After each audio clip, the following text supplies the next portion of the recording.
हरियाणा के पानीपत में 45 साल के एक शख्स ने 45 दिन पहले खुद को टॉयलेट में बंद कर लिया। उसने इस दौरान अन्न का एक दाना भी नहीं खाया, बस पानी पीता रहा। वह मौत को गले लगाना चाहता था, लेकिन उससे पहले ही कुछ लोग मसीहा बनकर आए और शख्स को रेस्क्यू कर लिया। फिर उस शख्स ने अपनी दर्द भरी कहानी सुनाई, जिसे सुनकर किसी की भी आंखों में आंसू आ जाएं। 45 साल के सुरेंद्र उर्फ शैंटी ने बताया कि मतलौड़ा के पंजाबी मोहल्ला में उनका भरा पूरा परिवार था। उनकी बड़ी बहन की बचपन में ही मौत हो गई थी, जबकि बड़ा भाई विजय मानसिक रूप से कमजोर है। चारों में से किसी की शादी नहीं हुई थी। उनके पिता लक्ष्मीचंद छोले भटूरे और आइसक्रीम बेचकर घर चलाते थे। 12 साल पहले उनकी भी मौत हो गई। दूसरे नंबर का भाई अशोक एक लोन एजेंट के चक्कर में कर्जदार हो गया और 5 साल पहले घर से फरार हो गया था। उनकी मां फूला देवी की भी कोरोना के दौरान मौत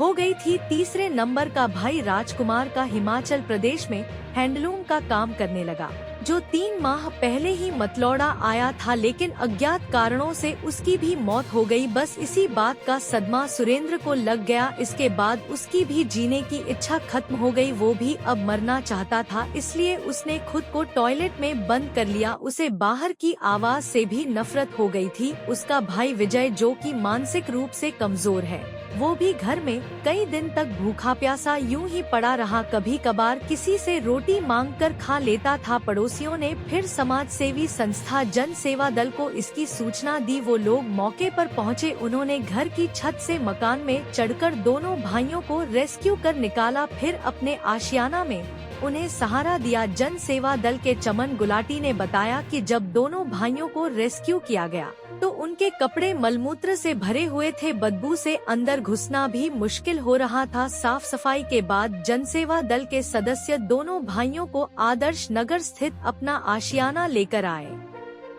यहाँ सोमवार सुबह उन्हें स्नान कराया और खाना खिलाया गया।